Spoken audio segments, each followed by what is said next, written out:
네, 20세기를 대표하는 지성 중에 한 분이 이제 버틀란드 러셀이라는 분인데요. 이분이 유명한 책을 썼습니다. 나는 왜 기독교인이 아닌가라는 책을 썼습니다. 러셀이라는 분이 뭐 저명한 철학자이자 뭐 수학자이자 또 문필가이자 또 평화운동을 주도했던 그런 아주 유명한 분이신데요. 안타깝게도 러셀은 무신론자였습니다. 하나님 믿지를 않았습니다. 그래서 그가 평소에 기독교에 대해서 이제 하나님에 대해서 좀 비판적인 그런 생각들을 글로 많이 이렇게 남겼는데 그런 글들을 다 모아서 이제 편집해서 만든 책이 나는 왜 기독교인이 아닌가라는 책입니다. 제가 이 책을 사려고 하다가 안 샀습니다. 네. 안 산 이유는 아시겠습니까? 네, 굳이 제가 이렇게 안 샀고요. 대신 영상이 있더라고요. 영상을 보니까 러셀이 생전에 인터뷰한 영상이 유튜브에 올라가 있는데요. 인터뷰를 보면 질문자가 인터뷰하는 사람이 질문을 해요. 러셀, 당신은 왜 기독교인이 아닙니까? 그런 질문을 하니까 이런 답을 합니다. 러셀의 답이에요. 좀 어려운데요. 잘 들어보십시오. 하나님의 존재를 지지하는 기독교의 주장들을 검토를 해봤는데 어떤 주장도 나에게는 타당해 보이지 않습니다. 다시 말해서 기독교의 진리는 사실인지 거짓인지 이성으로는 검증을 할 수가 없습니다. 이런 주장을 해요. 그러면서 저는 검증할 수 없기 때문에 기독교를 믿지 않기로 했습니다. 그것이 지식인으로서의 어떤 지적인 진실함과 어울리는 그런 결정입니다. 이런 말을 했습니다.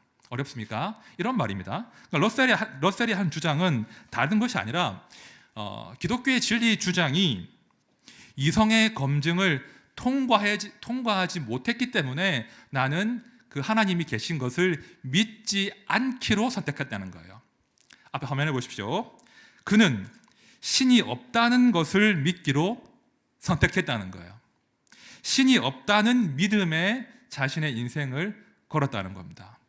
이해가 되십니까? 신자들은 신이 있다는 믿음에 자기의 영혼을 걸지만 불신자들은 신이 없다는 그 믿음에 자기 인생을 건다는 거예요. 우리 성도들은 러셀과 다르지 않습니까? 우리는 믿습니다. 우리는 하나님이 살아계시고 하나님이 자기를 찾는 자들에게 복 주시는 분임을 우리는 믿습니다. 또한 동시에 우리가 감히 하나님을 검증하는 것이 아니라 하나님께서 우리 인생을 감찰하시고 우리 인생을 진단하시고 우리 인생에 가장 필요한 것이 무엇인지를 처방하시는 분이심을 우리는 믿는다는 거예요. 그러니까 러셀은 감히 하나님을 검증하고자 했으나 우리 성도들은 하나님을 검증하려고 하는 것이 아니라 하나님께서 우리 인생을 좀 봐주시기를, 하나님이 우리 인생을 좀 검증해 주시기를, 진찰해 주시기를, 바른 처방을 해 주시기를 기대하는 사람들이 바로 성도라는 거예요. 오늘 저는요, 본문 말씀을 통해서 우리 인생을 진찰하시는 하나님의 은혜를 나누기를 원합니다. 그렇죠? 우리 인생을 새롭게 하기를 소원하시는 하나님, 무엇보다 우리가 다시 출발할 수 있는 새 출발할 수 있는 은혜를 주시는 그 하나님을 맛보기를 원합니다. 우리 하나님은요, 우리가 과거에 매이기를 원치 않으십니다. 우리가 죄 가운데 자책하며 살기를 원하지 않습니다. 우리가 다시 일어나기를 소원하신다는 거예요. 그 마음을 한번 말씀 가운데 나누어 보도록 하겠습니다. 지난주와 한번 연결을 해보죠. 자, 밤중에 니고데모가 예수님을 찾아오지 않았습니까? 그가 왜 예수님을 찾아왔습니까? 예수님을 검증하려고 찾아온 거예요. 내가 보니 당신은 기적을 베푸는데 과연 예수가 우리를 해방시켜줄 민족의 구원자 메시아가 맞는가? 당신이 누구십니까? 예수를 검증하기 위해서 예수님을 밤에 찾아온 거예요. 자, 그러자 예수님께서 3절에서 이런 답을 하십니다. 예수께서 대답하여 이르시되 진실로 진실로 내게 이르노니 사람이 거듭나지 아니하면 하나님의 나라를 볼 수 없느니라. 자, 3절 말씀을 잘 보시면 니고데모의 심장을 뛰게 만드는 멋진 단어가 하나 등장해요. 뭔지 아십니까? 하나님의 나라예요. 심장이 안 뛰십니까? 하나님의 나라. 여러분, 어떤 나라입니까? 하나님께서 이 땅을 통치하시는 나라예요. 자, 그 나라가 실현되면 어떤 일이 벌어지겠습니까? 우리 성도가 꿈꿀 수 있는 그 모든 좋은 것들이 다 성취가 되는 거예요. 모든 민족과 열방들이 한때는 하나님을 거역했으나 하나님을 인정하고 그 앞에 무릎을 꿇는 나라입니다. 그리고 그 나라에서는 성도들이 그 나라의 중심이 되고 그 나라에서 왕 노릇하는 거예요. 모든 눈물과 한숨과 갈등과 다툼과 전쟁이 사라지고 이 땅 가운데 진짜 평안과 진짜 안식이 이 땅 가운데 임하는 것이 하나님의 나라입니다. 그죠? 하나님의 영광, 하나님의 승리, 성도의 승리, 자유와 해방, 평화와 안식, 이 모든 우리가 꿈꿀 수 있는 그 모든 좋은 것들이 성취가 되는 나라가 바로 하나님의 나라인 거예요. 니고데모의 평생의 소원이 이 하나님의 나라였거든요. 이 나라를 보기 위해서 이 나라가 이 땅에 임하기를 갈망하는 가운데 그가 바리새인으로 살았던 거예요. 그죠? 율법을 엄격하게 지키면서 자기를 절제하면서 어떻게 하든 하나님 보시기에 바른 삶을 살기 위해서 애를 쓴 사람이 바로 니고데모였습니다. 그런 사람 가운데서도 더 특출나게 잘했기 때문에 바리새인 중에 고위층이 되지 않았겠습니까? 당시 사람들이 볼 때는요, 혹은 니고데모 자신이 느끼기에도 니고데모는 하나님의 나라를 잘 준비하고 있는, 누가 봐도 이 하나님의 나라에 입성할 자격을 갖추고 있는 그런 사람으로 보인다는 거예요. 자, 그러나 우리 주님께서 지금 3절에서 전혀 다른 말씀을 하신다는 겁니다. 3절을 다시 제가 세 번역으로 읽겠습니다. 예수께서 그에게 말씀하셨다. 내가 진정으로 너에게 말한다. 누구든지 다시 나지 아니하면 하나님 나라를 볼 수 없다. 누구든지 다시 나지 아니하면 하나님 나라를 볼 수 없다. 무슨 말입니까? 다시 시작하라는 거예요. 마치 아이가 다시 성장하듯이 너 다시 태어나야 돼. 다시 시작해야 돼. 새 출발해야 돼. 라고 지금 말씀하시는 거예요. 이게 보통 말이 아닙니다. 그러니까 니고데모 입장에서 볼 때는요, 니고데모의 인생 전체를 부정해버리는 말이에요. 너 열심히 산 거 알아. 너 열심히 최선을 다해서 주를 위해 산 것 아는데 그거 아무것도 필요 없어. 그거 내 나라와 아무런 상관도 없어. 너 다시 출발해야 돼. 한번 니고데모 입장에 되어 보십시오. 평생을 걸었는데 지금 주님이 뜻밖에도 그거 소용없고 다시 시작하자, 새 출발하자, 그 말씀을 지금 주님이 하신다는 거예요. 충격을 받은 겁니다. 니고데모가 다시 시작하라니. 내가 평생을 그 나라를 보기 위해서 이렇게 애를 써왔는데 그것도 아무것도 아니라고 하시고 다시 시작하라고 하시니. 이 3장을 보면 사실은 니고데모가 멘붕에 빠진 거예요. 사실은. 그러니까 4절에서 이제 우리가 말씀을 눈으로 보시면 유대인의 큰 스승이 할 법한 그런 질문이 아닙니다. 굉장히 유치한 질문을 지금 니고데모가 하는 이유가 지금 당황한 거예요. 도무지 예수님의 말씀을 이해하지 못하고 자기 인생을 부정하는 그 말씀 때문에 지금 당황해서 지금 유치한 지금 질문을 지금 니고데모가 한 겁니다. 니고데모는요, 내가 잘 준비한 줄 알았습니다. 내가 준비된 줄 알았어요. 지금 그가 하나 확인하고 싶었던 것은 과연 나는 준비되었고 과연 예수가 활용점정 내 꿈을 이루어줄 그분인가를 검증하려고 왔는데 뜻밖에도 예수님께서는 그거 아니고 내가 너를 검증하겠다. 너 새로 출발해야 돼. 너 지금 그대로 안 되고 그거 다 낫등이고 새로 시작해 라고 지금 말씀하는 거예요. 사실은 굉장히 충격적인 말씀을 지금 하시는 건데요, 제가 이 3절의 말씀 또 3장 전체를 묵상하는 가운데 우리가 정말 하나님의 나라, 하나님의 통치, 내 일상 가운데 내 평생에 하나님의 그 선하심과 안식과 평화를 맛보기 위해서 어떤 조건을 갖춰야 하는가, 한번 두 가지 진리를 한번 발견해 보았습니다. 정리해 보았습니다. 첫 번째 이겁니다. 첫 번째는요, 이미 말씀드린 대로 우리는 다시 태어나야 됩니다. 다시 시작해야 됩니다. 새 출발해야 됩니다. 여러분, 다시 태어난다는 말의 의미는요, 지금의 나를 포기한다는 말이에요. 그러니까 지금의 나를 설명할 수 있는, 지금의 나를 나답게 만드는 그 모든 것들을 더 이상 자랑하지 않는 것, 더 이상 내세우지 않는 것이 다시 태어난다는 거예요. 한번 곰곰이 생각해 보십시오. 지금의 나를 설명할 수 있는, 지금의 나를 나로 만드는 게 뭐가 있죠? 우리 이름이 있겠죠. 뭐 직장, 학벌, 그렇죠? 인맥, 뭐 가진 재산들, 명예와 명성들, 내가 일군 사업체, 내가 가진 기술들, 실력들, 경험들, 혹은 교회의 직분, 혹은 교회 다닌 연수들, 혹은 우리 집안의 어떤 기독교의 내력들, 그렇죠?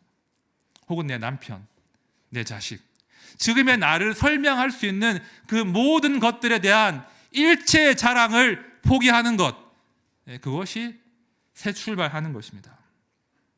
그런 것들, 하나님의 나라와 예수 그리스도와 우리의 구원과 하등 상관이 없다, nothing이다, 이거 인정하는 것이 다시 태어나는 것입니다. 자, 그러니까 쉽지가 않죠. 여러분, 우리가 뭐 30년 사신 분도 계시고 7, 80년 사신 분들이 계실 텐데 그 모든 것들이 허사라고 하면 그 수용이 쉽지 않지 않습니까? 굉장히 두려운 도전을 지금 하시는 거예요. 그래서 니고데모가 힘들었던 거예요. 그간에 쌓아온 그 모든 것들을 허사라고 하시니까 수용이 힘들었던 거죠. 우리 또한 쉽지 않습니다. 그죠? 수용이 쉽지 않아요.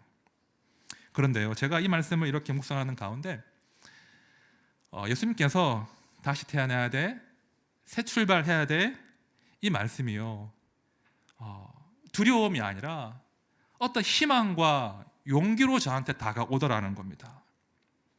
한번 정직하게 한번 자기 인생을 돌아보십시오. 아침에 눈을 떠서 밤에 잠자리에 들기까지 하나님이 나와 함께 하시는 그 흔적과 증거가 내 삶에 있습니까? 내가 하나님의 백성인데, 명색이 하나님이 나와 동행하시는 그 즐거움이 내 일상 가운데 있습니까? 하나님이 함께 하시기 때문에 내가 담대한 그런 경험들이 있습니까? 내 인생 가운데 세상이 주지 않는, 줄 수 없는 하나님만이 주실 수 있는 평화와 안식을 누리고 계십니까? 과연 우리는 일상 가운데 하나님의 나라를 보고 있습니까? 불행하게도 많은 성도님들이 그 나라를 보지 못하고 살고 있지 않습니까? 그렇죠? 우리는 보지 못하고 있습니다.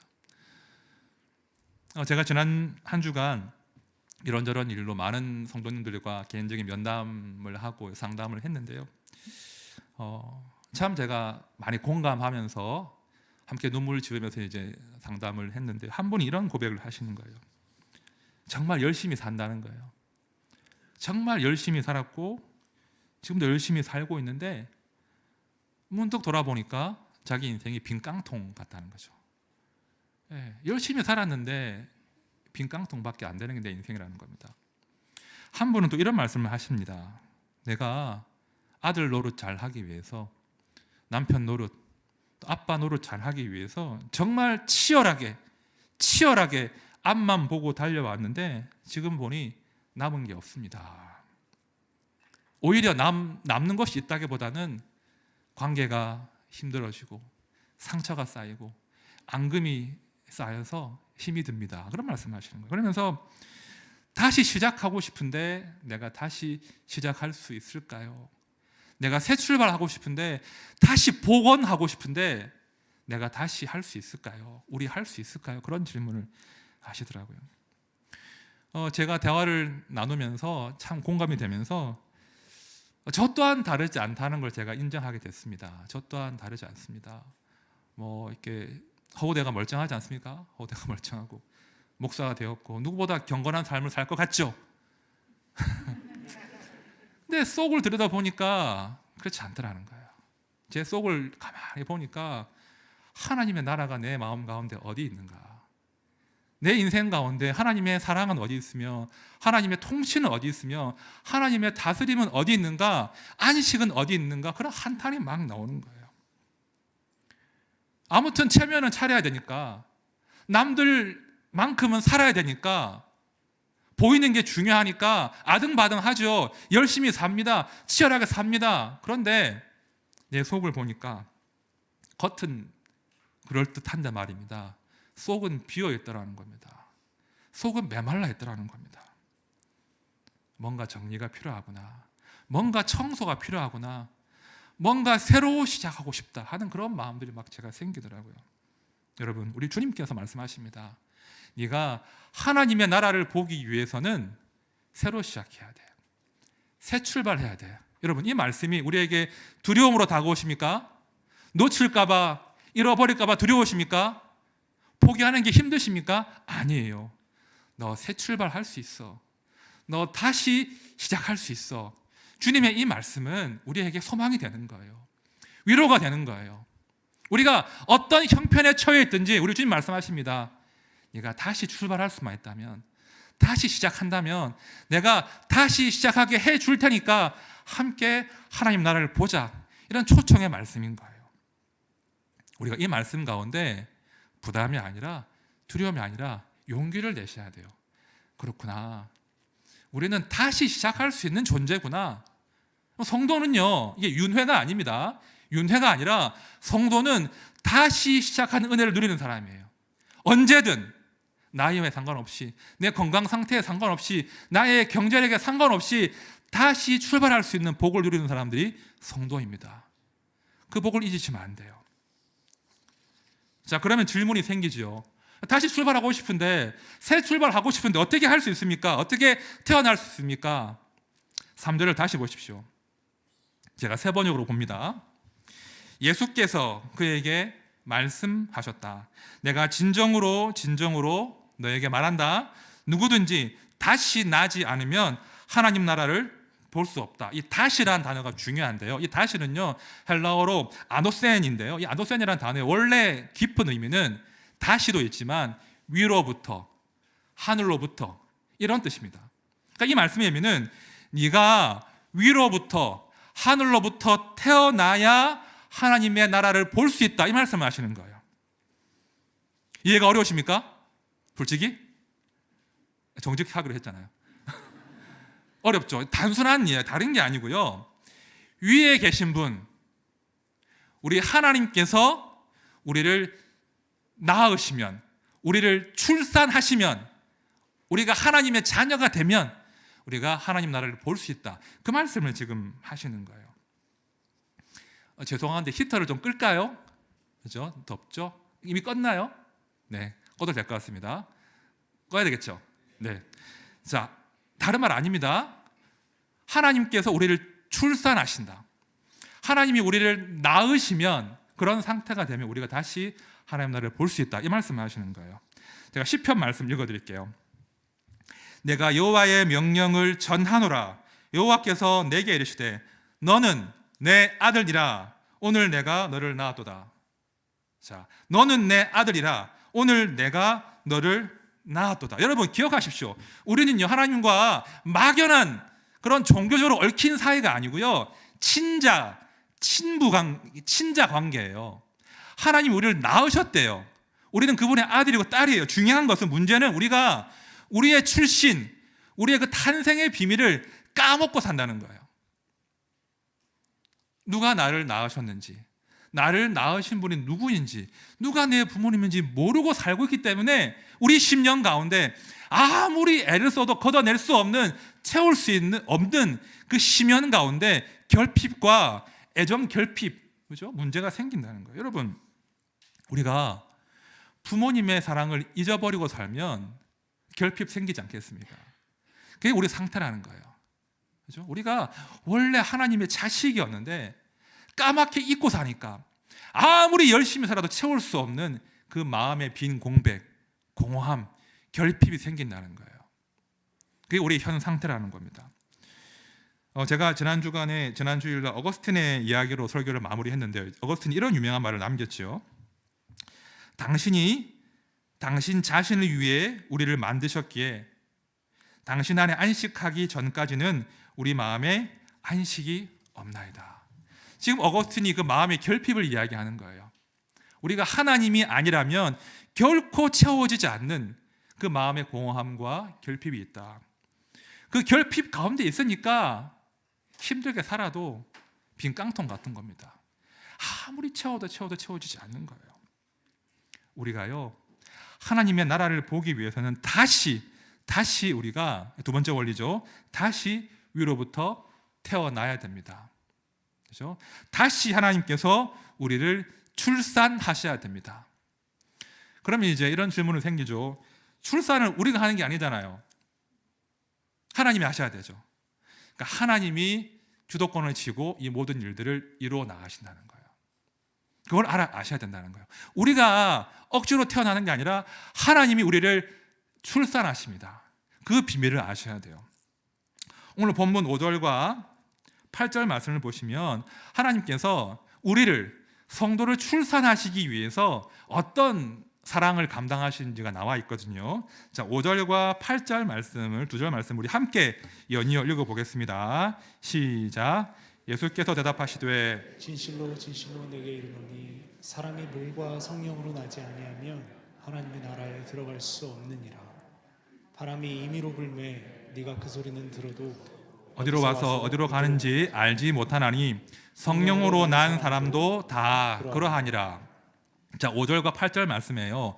물과 성령, 이 단어에 한번 주목해 보십시오.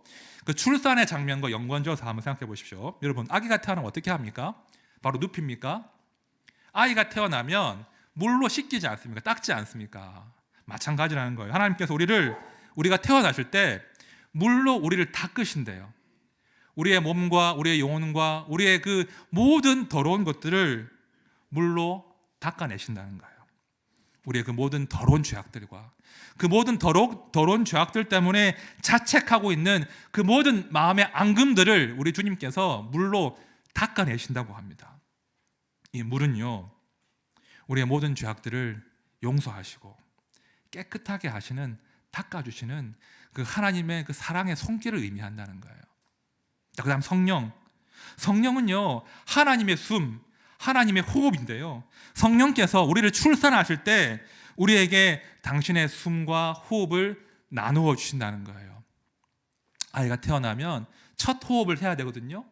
그 첫 호흡을 할 수 있도록, 성도가 첫 호흡을 할 수 있도록 성령께서 우리에게 당신의 숨을 불어 넣으시고 우리의 심장이 고동치게 만들어 주신다는 거예요. 우리가 하나님을 똑 닮은 그런 마음과 열정과 의지를 가지고 살아갈 수 있도록 우리 심령 가운데 하나님의 숨, 하나님의 영혼을 불어넣어 주신다는 겁니다. 아직 어렵죠? 자, 구약의 에스겔 말씀을 보시면요, 이 모든 사건들을 예언하고 있는데요, 이 모든 사건들, 우리가 성령으로 다시 태어나는 것을 우리 마음의 이식, 심장의 이식에 비유하고 있습니다. 우리 에스겔 말씀인데요, 에스겔 36장 26절 말씀을 제가 세 번역으로 읽어보겠습니다. 너희에게 새로운 마음을 주고 너희 속에 새로운 영을 넣어주며 너희 몸에서 돌같이 굳은 마음을 없애고 살갗처럼 부드러운 마음을 주며. 잘 보십시오. 하나님께서 우리의 돌 같은 마음을 제거하시고 대신 살갗처럼 부드러운 마음을 이식해 주신다는 거예요. 다시요. 그 제대로 작동하지 않는 그 굳어버린 마음, 그 고장난 그 심장을 떼어버리고 대신 그 자리에 새로운 심장, 새로운 마음, 하나님의 마음을 지금 이식해 주신다는 거예요. 그게 성령으로 새로 태어남에 담긴 비밀입니다. 여러분, 우리 모두가요, 이걸 인정하셔야 돼요. 우리 모두가 사실은 마음 이식과 심장의 이식이 필요한 사람들이라는 거예요. 우리 모두의 마음이 사실은 고장나 있습니다. 돌같이 딱딱하게 굳어 있다는 거예요. 우리는요, 아무리 봐도 하나님을 힘써 사랑할 수 있는 그런 내 마음의 그런 자발적인 동기와 의지가 없다는 거예요. 죄를 짓고 있는데 그 죄를 끊어낼 수 있는 의지가, 용기가 우리 안에 없다는 거예요. 습관적으로 죄를 반복하면서도 그 죄를 별로 슬퍼하지 않습니다. 마음 다해 사랑하라고 가족들을 주셨고 이웃들을 주셨고 성도들을 주셨는데 그들을 사랑하기보다는, 그죠? 질투하고요, 그죠? 원망하고 쉽게 판단하지 않습니까? 그리고 용서하지 않습니다. 지독하게도 용서하지 않습니다. 그리고 무심하게 대한다는 거예요. 우리 마음 가운데서 하나님이 주시는 그 생명과 사랑과 긍휼과 용기가 이렇게 다 사라진 상태가 바로 굳어진 마음의 상태예요. 마음이 고장난 상태예요. 이런 고장난 마음 상태로는요, 우리가 아무리 애를 써도 누군가를 온전히 사랑할 수가 없습니다. 용서할 수 없습니다. 우리 인생 가운데 안식도 없고 평화도 없습니다. 늘 결핍 가운데 불만족하고 불안해하고 죄에 중독되고 자책하고 또 죄를 짓고 후회하고 원망하고 싸우다가 인생 낭비한다는 거예요. 그럼 무엇보다 이런 고장난 마음의 상태로는요, 하나님의 나라를 볼 수 없다는 거예요. 하나님을 알 수가 없습니다. 자, 그래서 우리 예수님이 이 땅에 내려오신 거예요. 우리 마음을 수술해 주시기 위해서, 우리의 굳은 마음, 고장난 심장을 제거하시고 우리 심령 가운데 새로운 마음, 예수의 심장, 하나님의 마음을 이식해 주시기 위해서 우리 주님께서 이 땅에 오신 겁니다. 다시 한번 강조합니다. 우리가 새 출발하기 위해서는, 우리가 다시 태어나기 위해서는 하나님의 심장이 우리 마음 가운데 반드시 이식되어야 됩니다. 자, 그러기 위해서는 우리가 용기가 필요해요. 용기. 어떤 용기가 필요할까요? 병원에 갈 용기가 필요한 거예요. 내가 병들었음을 인정하는 용기가 필요한 거예요. 내가 정말 단단히 고장나 있습니다. 내가 아무리 애를 써도, 아무리 발버둥 쳐도 내 의지로는, 내 마음으로는 주를 위해 살아갈 수가 없고, 사랑할 수 없고, 용서할 수도 없고, 새 출발할 그런 자신이 없습니다. 그런 상태를 인정하는 용기가 필요하다는 거예요. 쉽지 않습니다. 워낙에 우리 시대가 자기를 부풀리고 자랑하고 있는 차 하는 그런 시대이니까요. 하기 쉽지 않아요. 하지만 용기를 내셔야 됩니다. 주님, 내 심장은 분명 고장났습니다. 뭔가 조치가 필요합니다. 뭔가 변화가 필요합니다. 주님 도와주십시오. 그런 용기가 필요하다는 거예요. 바로 이 대목에서 우리 인생이 판가름 나는 거예요. 어떤 사람들은 끝까지 인정하지 않습니다. 아까 제가 설교 초반에 러셀의 이야기를 했죠. 러셀처럼 어떤 사람들은요, 자신이 병든 상태에 대해서는 인정하지 않고 하나님을 검증하려고 해요. 믿음을 검증하려고 해요. 그런 사람은 나을 수가 없습니다. 그런 사람들은 하나님의 사랑도 하나님의 치유도 온전히 수용할 수가 없는 거예요. 중요한 것은 하나님을 검증하는 것이 아니라 내 마음의 상태를 인정하는 거예요. 누군가 도와주어야 함을 인정하는 용기가 필요하다는 거예요. 말씀을 들어보십시오. 예수께서 들으시고 이르시되 건강한 자에게는 의사가 쓸데없고 병든 자에게라야 쓸데있느니라. 너희는 가서 내가 긍휼을 원하고 제사를 원하지 아니하노라 하신 뜻이 무엇인지 배우라. 나는 의인을 부르러 온 것이 아니요 죄인을 부르러 왔노라 하시니라. 여러분, 이겁니다. 우리가 아파도 병원에 안 가면 어떻게 됩니까? 병을 키우잖아요. 그죠? 약 먹고 며칠 쉬면 될 것을 병을 키우면 얼마나 그 인생이 고생합니까? 영적으로도 마찬가지인 거예요. 우리가 병 키우지 말고 예수님의 진단을 수용하셔야 됩니다. 우리 마음의 고장난 상태를 인정하셔야 돼요. 그리고 그분의 진찰과 그분의 수술을 갈망하셔야 됩니다. 그래야 우리가 새 출발할 수 있습니다. 여러분, 용기가 필요하거든요. 그러나 용기를 내십시오. 우리가 가슴을 열어야, 마음을 열어야 주님이 오셔서 진단을 하시고 처방을 하셔야 우리 가운데 새로운 심장이 이식되잖아요. 그런데 마음을 꽁꽁 걸어 잠그고 나는 괜찮다고, 나는 문제없다고 그렇게 마음 열지 않으시면 어떻게 주님이 우리 심장에, 우리 마음에 칼을 대십니까? 아프거든요. 아픕니다. 하지만 우리가 정직하게 인정하고 우리 상태를 주님께 열어보일 때, 기도할 때 우리가 예수의 심장을 이식받을 수 있는 거예요. 그래야 우리 무너진 가정에도, 관계 가운데도, 우리 아들, 딸들의 인생 가운데도 새 출발이 가능하다는 거예요. 그래야 새로 출발할 수 있는 하늘의 의지가, 하늘의 심장이 우리의 삶 가운데 고동친다는 것입니다. 여러분, 우리 예수님은요, 정직한 사람 굉장히 좋아하십니다. 우리 예수님은요, 상하고 통회하는 심정을 굉장히 사랑하십니다. 나는 괜찮다고 말하는 사람이 아니라 낮은 마음으로 나는 병들었노라고, 나는 주님의 치료가 필요하다고 낮은 마음으로 주님의 은혜를 구할 때 그 낮은 마음 가운데 하나님의 손이 임하는 것입니다. 우리 모두가 그런 낮은 마음으로 내 심장을 열어 보이는, 내 아픔을 열어 보이는 그런 결단이 필요한 것이죠. 말씀을 정리하겠습니다. 여러분들에게 예수님은 어떤 분이십니까? 여러분이 믿는 예수님은 어떤 분이십니까? 그냥 내가 주일날만 찾는 분, 내가 식사할 때 찾는 분, 혹은 나에게 천국을 보장해 주는 분, 그 정도입니까? 그렇지 않습니다. 예수님을 과소평가하지 마십시오. 우리 예수님은요, 이 땅에 우리의 마음을 수술하러 오셨습니다. 우리의 굳은 마음을 제거하시고 우리 가운데 하나님의 심장, 새로운 의지, 새로운 열정, 새로운 삶의 목표를 심어주시기 위해서 이 땅에 오셨다는 거예요. 그래서 십자가를 지신 겁니다.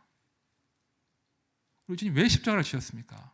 십자가에 우리의 그 모든 죄악들과 우리의 모든 자책하는 마음들과 실패와 상처와 원망과 미움과 그 저주를, 증오들을 함께 못 받기 위해서 십자가 지신 거예요. 올라가신 거예요.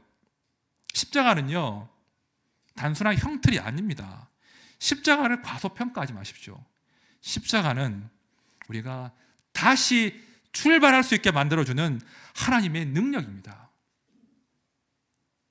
십자가 위에서 우리가 다시 출발할 수 있는 능력을 받는 것입니다. 우리 주님이 질문하시거든요. 모두에게 질문하십니다. 네가 정말 하나님의 나라를 보기 원하느냐? 그러면 다시 태어나야 돼. 새 출발해야 돼. 네가 정말 다시 태어나기를 소원하느냐? 그렇다면 너의 굳은 마음, 너의 고장난 마음을 나에게 보여줄 수 있겠니? 내가 너의 마음 가운데 굳은 마음을 제거하고 새로운 심장을 이식할 수 있도록 너의 마음을 나에게 열어줄 수 있겠니? 지금 질문하십니다. 우리가 답을 할 차례죠. 지금 우리에게 필요한 것은요, 검증이 아니라, 고민이 아니라 정직하게 주님의 이 부르심에 반응하는 것입니다. 정직하게 내 상태를 인정하고 주님이 필요합니다. 주님의 그 도우심이 필요합니다. 나에게 새로운 심장이 필요합니다. 인정하는 것이 바로 그것이 믿음입니다. 우리 모두가 그 믿음 가운데 살기를 원합니다. 그리고 올 한 해 정말 우리에게 새로운 심장을 이식하시고 우리가, 우리 아들, 딸들이, 우리 가정이 새 출발하는, 다시 시작할 수 있는 그런 용기를 얻는 그런 복된 한 해가 되시기를 진심으로 축원드립니다. 함께 찬양할 텐데요. 우리 찬송가 214장 찬양을 할 텐데요. 용기가 필요해요. 이거 하나 필요해요. 우리가 예수님께서 우리의 마음을 열고 심장 이식을 집도하시려면 아무튼 병원에 가야 됩니다. 아무튼 내 병사를 인정해야 돼요. 우리가 주의 도움이 절박함을 인정하셔야 돼요. 그거 하지 않으면 일이 진행이 안 됩니다. 아무리 백날 교회 오십시오, 절대 진행 안 됩니다. 심령이 가난한 자가 천국을 볼 수 있어요. 상하고 통해하는 심령 가운데 하나님께서 집도하시는 그 메스가 임하는 거예요. 우리 함께 찬양할 텐데, 하나님, 정말 저는 주의 도우심이 필요합니다. 주의 도우심이 아니면 저는 어떤 새로운 의지와 결단과 사랑할 수 있는 용기도 없고 사랑받을 만한 자신도 없고 새 출발할 수 있는 그런 담력이 없습니다. 주님 도와주십시오. 제가 주님의 심장으로 새로 출발할 수 있도록 나를 좀 도와주십시오. 그런 기대와 함께 찬양 주님께 올려드리겠습니다.